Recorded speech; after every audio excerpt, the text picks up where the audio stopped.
Muntik na naman mabalian ng buto si Chet Holmgren mga bro dahil kay LBJ. Napakamot na lang sa ulo si Anthony Davis sa rookie nang pakitaan ng mala Kevin Durant na galawan.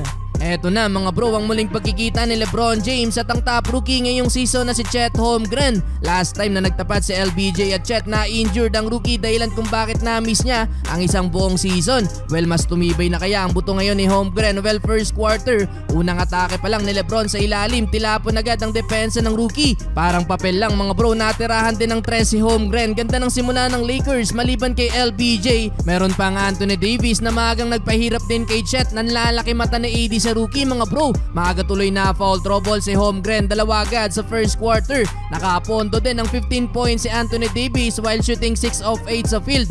Habang patuloy pa din ang hot shooting ni D'Lo with 9 points, samahan pa yan ng 4 assists. 5 points naman para kay LeBron James. Nakalamang ng double digit ang LA buhat malala sa OKC. Etong si SGA with 14 points na halos siya na umiscore mag-isa sa dulo para sa home team. Nakapagtala lang ng 2 points ang rookie under last 2 minutes kung saan naibaba din nila sa single digit ang kalamangan ng Lakers 37-30. Second quarter, great block mula kay LBJ. Huli ang tira ni Jalen Williams mga bro. Nakapagtala din ng 4 straight points si LeBron. Pero eto na ang pagbawi ng Thunder. Nakalamang na ang home team mga bro kahit pahinga pa etong si SGA. Solid naman ang second unit ng OKC na taste of your own medicine ng LA. Dahil Thunder naman ang nagpaulan ng 3 points, biglang nabaliktad na ang laban mga bro. 17-4 run under 4 minutes. Naggantiyan pa ng slam dunk si LBJ at Holmgren. 6 points na para sa rookie, 11 points para kay LeBron. Lamang nga lang sa bench ang home team with 18 total bench points, samantalang lilima lang ang meron ng Lakers. Dahil dyan sila naman ang naghahabol ng double figure 72-60 halftime.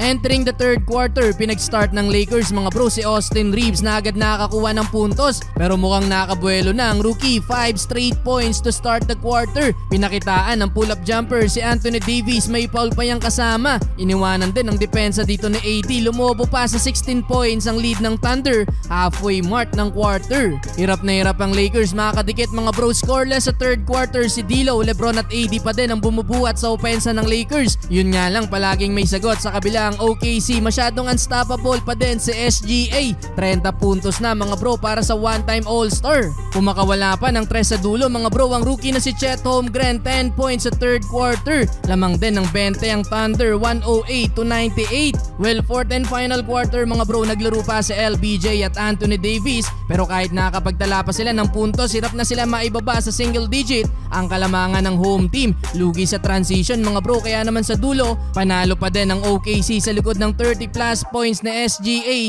at 18 points para sa rookie na si Chet Holmgren.